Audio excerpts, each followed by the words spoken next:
आईपा की जो मुहिम है, मैं आपको मुबारकबाद देता हूँ। बहुत अच्छा कदम लेके आप चल रहे हैं। प्रदेश सरकार ये नहीं कह सकती कि हमने सूफीज़म के ऊपर ये काम किया, हमने दरगाहों पे, आस्थानों पे, मज़ारों के ऊपर हमने ये काम कराया, हमने किसी आस्थाने ऊपर, किसी मज़ार के ऊपर कोई तालीमी इदारा बनाया, मेडिकल कॉलेज बनाया, कोई यूनिवर्सिटी बनाई। बल्कि उत्तर प्रदेश में तो जो ख्वाजा गरीब नवाज के नाम से एक यूनिवर्सिटी थी वो भी बंद हो गई। एक संस्था है वक्फ बोर्ड, अगर वो अपना काम जिम्मेदारी से कर ले, जो दरगाहों की, आस्थानों की, मज़ारों की जो वक्फ प्रॉपर्टीज़ हैं उनको कब्जे से छुड़ा के उस पर कोई अच्छा काम करे, कितना बड़ा काम होगा। नमस्कार, मैं नूर, आप देख रहे हैं आईपा यानी all India progressive politics association. एक ऐसा संगठन जो बात करता है कि राजनीति को प्रोग्रेसिव कैसे किया जाए, यानी वे सभी मुद्दे जो जनता के मुद्दे हैं, जन सरोकार के मुद्दे हैं, उन मुद्दों को उजागर कैसे किया जाए। देश में राजनीति तो होती है, लेकिन राजनीति धर्म और जात पे होती है, हिंदू और मुस्लिम पे होती है, राजनीति विकास पे नहीं होती है। तो आज इसी कड़ी में हमारे साथ मौजूद है एक शायर भी हैं, एक पत्रकार भी हैं और सूफी संत भी है। तो आज हम बता दें, सबसे पहले मुरादाबाद में हैं, और जब मुरादाबाद की बातें होती है तो शायरी ऑटोमेटिक निकल कर आती है। तो आज जो शख्स मौजूद है हमारे साथ वह है कशिश वारसी जी। तो कशिश वारसी जी, सबसे पहले आईपा के मंच पर आपका बहुत बहुत स्वागत है। सबसे पहले शायरी से हैं तो शायरी से स्टार्ट करते हैं। उनका जो फ़र्ज़ है वह अहले सियासत जाने, उनका जो फ़र्ज है वह अहले सियासत जाने, मेरा पैगाम मोहब्बत है जहाँ तक पहुँचे। ये जिगर मुरादाबादी का शायर है। तो सबसे पहले हम चाहेंगे कि ये जो 2 लाइन का शायर है इस पर थोड़ा प्रकाश डालें आप। देखिए, आपने जिगर का शेर पढ़ा है जी, बात सियासत की कर रहे हैं जी।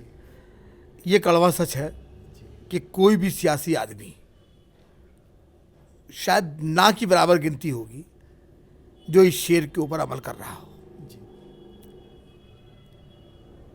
मेरा एक शेर है कि सियासत का मोहब्बत से नहीं है वास्ता कोई, सियासत का मोहब्बत से नहीं है वास्ता कोई, मगर काउंट इसमें तो वफादारी भी होती है।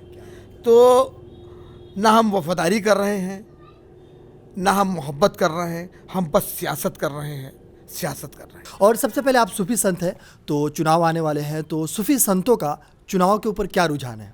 दरअसल देखिए, क्योंकि मैं सूफी इस्लामिक बोर्ड का नेशनल स्पोकमैन भी हूँ और सेक्रेटरी भी हूँ, मैं एक बात कहना चाहता हूँ कि सूफीज़म जो है, आध्यात्म जो है, वो एक ऐसी कड़ी है कि अगर सियासी लोग भी सूफीज़म के ऊपर अमल कर लें, आध्यात्म के ऊपर अमल कर लें, तो कोई झगड़ा ही नहीं होगा। और आज मुझे ये बताया जाए कि राज्यसभा हो, विधान परिषद हो, आयोग हो, निगम हो, जितने भी नॉमिनेट पद हैं उसके ऊपर राजनीतिक लोगों ने कब्जा कर लिया है। क्या सूफियों का कोई हक नहीं है? हम अपीलें तो कराते हैं दरगाहों से, हम अपीलें तो कराते हैं आस्थानों से, हम अपीलें तो कराते हैं मज़ारों की सज्जादों से, गद्दी नशीनों से, लेकिन हम इनका हक हमने कभी इनको दिया है? आज तक किस सरकार ने किस दरगाह पे आके, किस आस्थाने पे आके, किस मज़ार पे आके कंस्ट्रक्शन कराया, वहाँ की मेहमानों की को सुविधाएं दी, वहाँ पर कोई ऐसा काम कराया जिसे देखने के लिए जनता आए, जिससे जनता को फ़ायदा पहुँचे, जिससे वहाँ के चाहने वालों को फ़ायदा पहुँचे? क्या ऐसा किसी सरकार ने किया है? आज तक किसी भी दरगाह के सेक्रेटरी को या सज्जादे को या गद्दी नशीन को या खलीफा को राज्यसभा का मेंबर, विधान परिषद का मेंबर या निगम का या एकेडमी का या बोर्ड का चेयरमैन बनाया गया है? जैसे कि संविधान कहता भी है कि कोई भी जो अपने फील्ड में सबसे ज़्यादा है अनुभव है उनको राज्यसभा में मनोनीत होनी चाहिए, लेकिन क्या कारण है कि आज तक कोई सूफी संतों को दर्जा नहीं दिया गया राज्यसभा में, ताकि वो साहित्य के क्षेत्र में हो या किसी भी क्षेत्र में अपना प्रतिनिधित्व कर सके?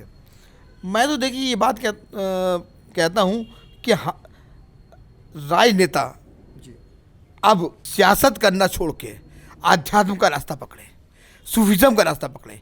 ख्वाजा गरीब नवाज ने हिंदुस्तान में इस्लाम तलवार से नहीं फैलाया, हिंदुस्तान में इस्लाम उनके कलेक्टर से फैला, उनके चरित्र से फैला, उनकी मोहब्बत से फैला, उनके अमल से फैला, भक्ति संगीत से फैला, कव्वाली से फैला। हम आज अगर उनका एक संदेश ही पकड़ लें, मोहब्बत, और गरीब नवाज से लेके सरकार वारिस पाक देवा शरीफ अगर हम चले जाएं, वारिस पाक का एक उपदेश पकड़ ले, सुना सुना हमसे मोहब्बत करो, जो हमसे मोहब्बत करता है वो हमारा है, चाहे वो किसी भी कौम का हो। जब वारिस पाक जैसा संत ये कह रहा है कि हम जो कोई भी हमसे मोहब्बत करे वो किसी भी कौम का हो हमारा है, तो क्या राजनेता इसके ऊपर अमल नहीं कर सकते? हम अमल ही नहीं करते। हम सारे काम सियासी कर रहे हैं, हम सारे काम सियासत पे कर रहे हैं, चाहे हम किसी का नुकसान हो, बस फ़ायदा राजनेता का होना चाहिए। जी, जैसे कि सियासत में अक्सर देखा गया है इस्लाम के ऊपर तंज कसते हैं, और आप एक सूफ़ी संत भी हैं, काफ़ी अच्छे जानकार भी है, तो आपसे पूछ लेने भी है कि आप मुस्लिम भी हैं, इसलिए आपसे पूछ लेते हैं, क्या इस्लाम वाकई में दहशतगर्द है? नहीं, इस्लाम का चेहरा दहशतगर्दी है ही नहीं। दहशतगर्दी इस्लाम का चेहरा वो बना रहे हैं जिन्होंने करबला के अंदर इमाम हुसैन अली मकाम को शहीद किया। करबला एक मैसेज देती है, और दुनिया में इस्लाम हज़रत मोहम्मद मुस्तफ़ा सल्लल्लाहु अलैहि वसल्लम के किरदार पर फैला है। हमारे रसूल अल्लाह तलवार लेके नहीं आए थे, रसूल अल्लाह एक करैक्टर लेके आए थे। जी, आप कह रहे हैं कि इस्लाम एक बहुत मोहब्बत वाली मज़हब है, लेकिन क्या कारण है कि आज मुसलमानों की स्थिति इतनी ख़राब है, इतनी दयनीय है शिक्षा के क्षेत्र में, हर क्षेत्र में? इसकी वजह क्या है? जी, इसकी वजह यह है कि हम मुसलमान तो कहलाते हैं, लेकिन रसूलुल्लाह की हदीस के ऊपर अमल नहीं करते। रसूलुल्लाह ने फरमाया था कि इल्म हासिल करो, चाहे तुम्हें चीन जाना पड़े। चीन में अरबी नहीं पढ़ाई जाती थी। आज देख लीजिए, कब 1400 साल पहले रसूलुल्लाह ने कहा कि इल्म हासिल करो, चाहे तुम्हें चीन जाना पड़े। मेरे रसूल के मुंह से निकला था चीन, और आज चीन सबसे ताकतवर मुल्क है। तो हमारे रसूलुल्लाह ये बताना चाहते हैं, आप ये बताना चाहते थे कि इल्म हासिल करो। अगर हमने इल्म को ही छोड़ दिया, हम अपनी लड़कियों को पढ़ा नहीं रहे, हम अपने बच्चों को पढ़ा नहीं रहे। अरे भाई, कुरान पढ़ाने का मतलब इस्लाम नहीं है। रसूलुल्लाह ने फरमाया कि इल्म हासिल करो, चाहे वो कुरान हो या कुरान से हट के कोई भी मज़हब, कोई भी इल्म हो, हमें वो हासिल करना है। एक शब्द है जिहाद। जैसे जिहाद शब्द आता है, अक्सर लोगों के मन में आ जाता है ये उग्रवादी संगठन, या ऐसे तरह तरह की तस्वीरें सामने आ जाती है, और लोग इस पे बचते भी हैं बोलने से, पढ़ने से। ख़ास करके मुसलमानों की बात करें तो आप एक पढ़े लिखे हैं, तो आपसे हम जानेंगे कि ये जिहाद है क्या चीज़, इसको आप बताएं। देखिए साहब, जिहाद का मतलब लोगों ने जी, सिर्फ तलवार से निकाल लिया है। जिहाद ये भी है कि अगर मैं कोई गलत रास्ता अपनाए हुए हूँ और मैं उसके ख़िलाफ़ अपने जिस्म के अंदर जंग कर देता हूँ, तो मेरा उस बुरी आदत को छोड़ने के ख़िलाफ़ वो जिहाद होगा। हमें जिहाद करना है जो बुरी चीज़ें हैं उन्हें छोड़ने पर। हमें दहेज के ख़िलाफ़ जिहाद करना है। हम जो बच्चों को पढ़ा नहीं रहे हैं, हमें बच्चों को पढ़ाने को लेके जिहाद करना है कि हमें जिहादी तौर के ऊपर बच्चों को पढ़ाना है। हमें जिहादी तौर के ऊपर दहेज नहीं देना है, दहेज की मुखालफत करनी है। यह है जिहाद। ये जिहाद करिए। आपने सिर्फ जिहाद ये तलवार के बल में मुसलमान कर लो, ये जिहाद नहीं है। अगर आप सूफी संतों की बात करें तो सरकार का कितना सहयोग मिल पाता है आपको?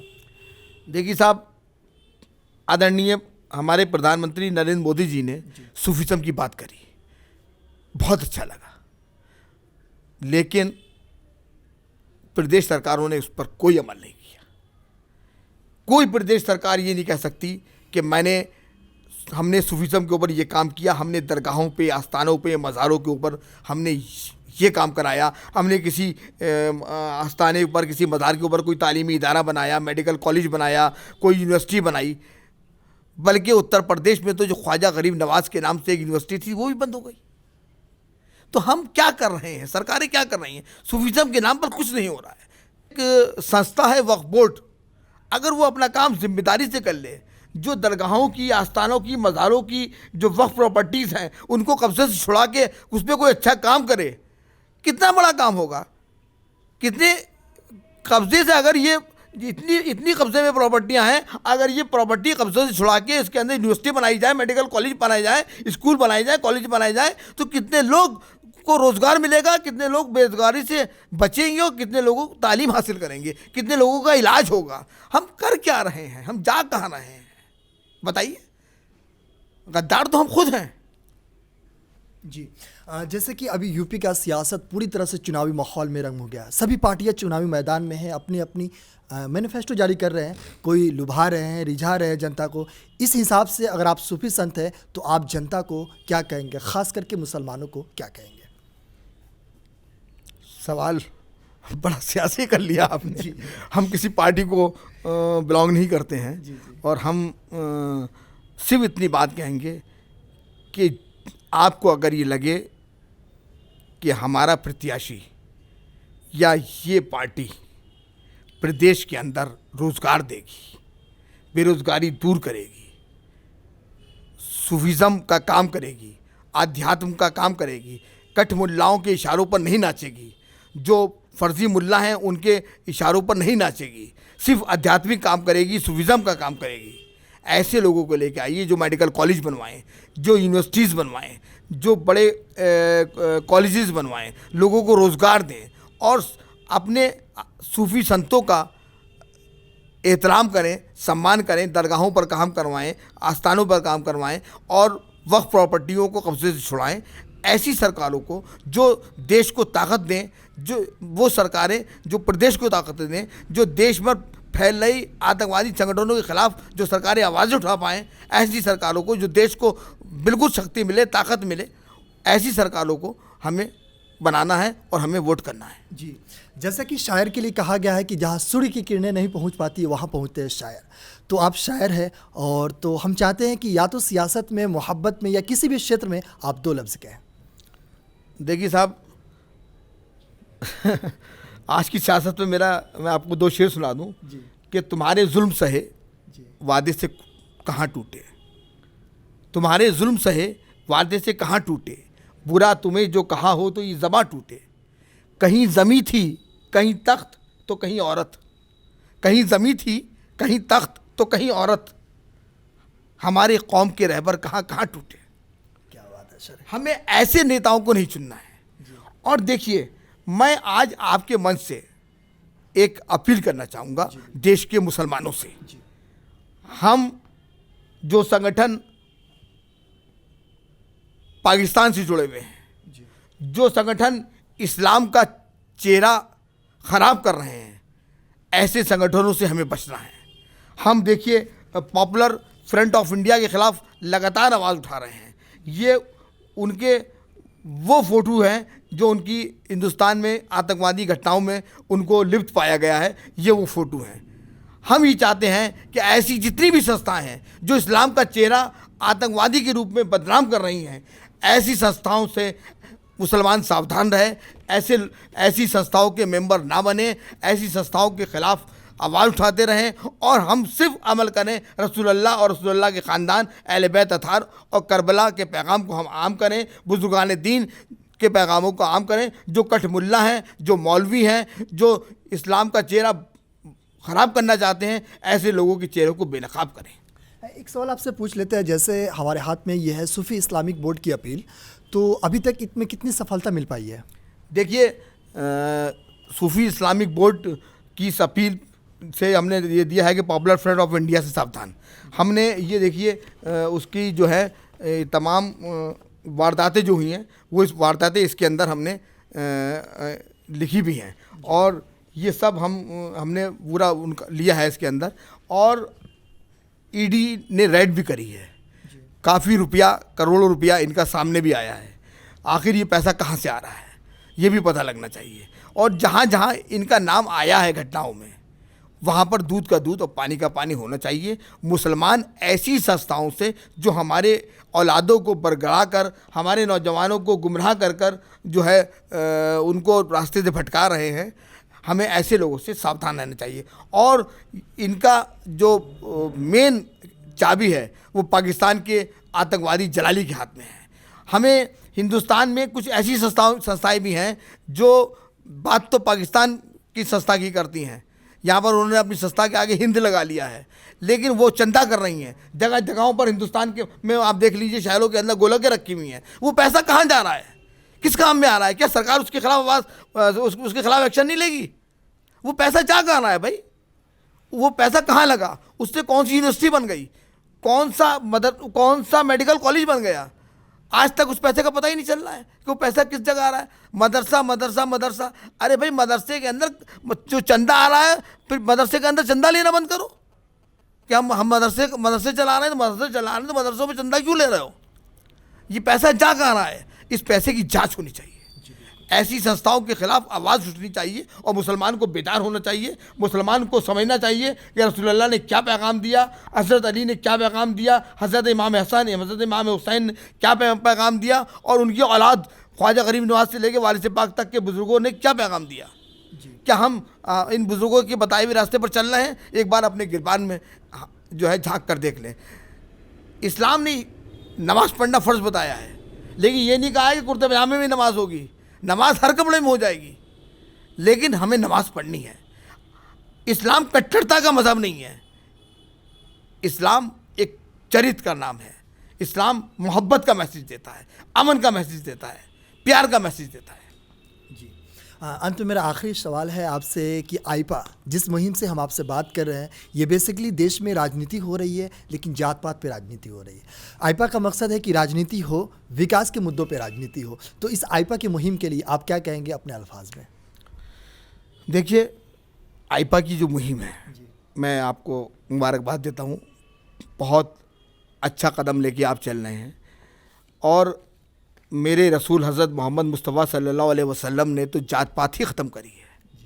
सबसे पहला मैसेज ही उनका ये है कि कोई जात नहीं है, कोई बात है, हर मुसलमान एक दूसरे मुसलमान का भाई है।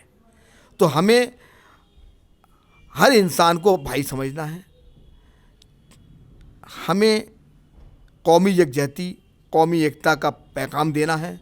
हमें अपने मुल्क को ताकतवर बनाना है, और मुल्क को तोड़ने वाली ताकतों का चेहरा बेनकाब करना है। सिर्फ हमारे ये मोटा होना चाहिए। देशभक्ति हमारी रग रग में फैली होनी चाहिए। और मैं तो एक बात कहता हूँ कि अगर मैं एक मुसलमान हूँ और सच्चा मुसलमान हूँ, अगर मेरे देश पर कोई आँच आती है तो मैं अपने देश के ऊपर अपनी जान निछावर कर दूंगा, और मेरे खून की एक एक बूंद पुकारेगी, हिंदुस्तान जिंदाबाद, हिंदुस्तान जिंदाबाद। और उसी के साथ में अगर एक मैं सच्चा मुसलमान भी हूँ, इस्लाम का चेहरा किसी ने बदनाम करने की कोशिश करी, इस्लाम के ऊपर किसी ने उंगली उठाई, तब भी मैं अपनी जान दे दूंगा, और मेरे खून की एक एक बूंद पुकारेगी, इस्लाम पाइंदाबाद, इस्लाम पाइंदाबाद। जी, बहुत बहुत शुक्रिया आईपा के मंच पर अपने विचार साझा करने के लिए।